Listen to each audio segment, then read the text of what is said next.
YCP Vallabhaneni Vansh bail పై petition పై AP హైకోర్టులో ముగిసిన వాదనలు ముగిశాయి. ఇరు వర్గాల వాదనలు విన్న ఏపీ హైకోర్టు శుక్రవారం తీర్పు ప్రకటిస్తామని తెలియజేసింది. గన్నవరం టీడీపీ ఆఫీసుపై దాడి కేసులో అరెస్ట్ అయిన వంశీ ప్రస్తుతం విజయవాడ జైల్లో రిమాండ్ ఖైదీగా ఉన్నారు.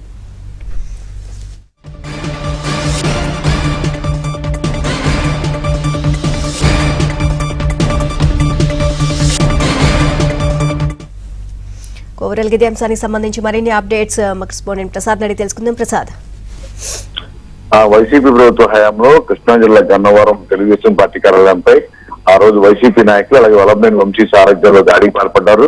అక్కడ ఉన్న ఫర్నిచర్ ను కూడా ధ్వంసం చేయడంతో పాటు కార్లు కూడా ధ్వంసం చేశారు.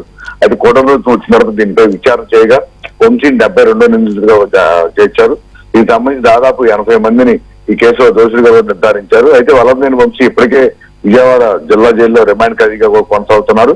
ఆ విజయవాడ కోర్టులో ఆయన బెయిల్ పిటిషన్ వేయగా దానికి సంబంధించిన వాదనలు పూర్తయిన తర్వాత వంశీ బెయిల్ పిటిషన్ డిస్మిస్ చేశారు. దీంతో హైకోర్టును ఆశ్రయించిన వంశీ గత 3 పర్యాలుగా దీనిపై విచారణ కొనసాగింది. ఇరు వర్గాల వాదనలు కూడా పూర్తయి ప్రధానంగా వంశీ తరఫున న్యాయవాదులు వాదిస్తూ ఈ కేసులో ప్రత్యక్షంగా ఎక్కడ ప్రమేయం లేదని ఎటువంటి ఆదేశాలు జారీ చేయకపోయినా కుట్రపూర్తిగా ఈ కేసులో ఇరికిచ్చారని కూడా వాదన వినిపించారు. అయితే ప్రాసిక్యూషన్ తరఫున మొత్తం ఆ రోజు ఎమ్మెల్యేగా ఉంటూ వైసీపీ నేతగా కీలకంగా వ్యవహరించిన నేపథ్యంలో ఆయన ఆదేశాలతోనే తెలుగుదేశం పార్టీ కార్యాలయంపై దాడికి పాల్పడ్డారు.